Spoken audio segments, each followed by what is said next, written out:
ఓం నమో భగవతే వాసుదేవాయ.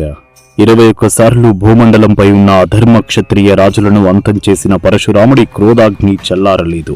సమంత పంచక రక్త సరస్సుల సాక్షిగా ఆయన రుద్రుడిలా వెలిగిపోతున్నాడు. కాని విజయం తర్వాత వచ్చే శాంతి ఎక్కడ?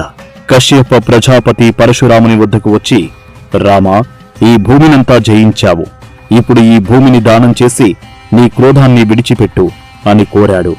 బ్రాహ్మణ ధర్మం ప్రకారం పరశురాముడు తను గెలిచిన భూమినంతా కశ్యపుడికి దానంగా ఇచ్చేశాడు.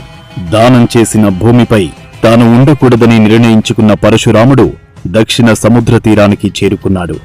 అక్కడ సముద్ర దేవుడిని తన కోసం కొంత చోటు ఇవ్వమని కోరాడు.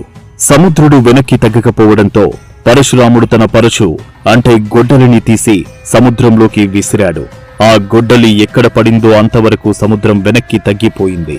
అలా సముద్రం నుండి పుట్టిన అద్భుతమైన భూభాగమే నేటి కేరళ మరియు కొంకన్ తీరం. అక్కడ ఆయన మహేంద్రగిరిపై తపస్సు చేస్తూ శాంతించాడు.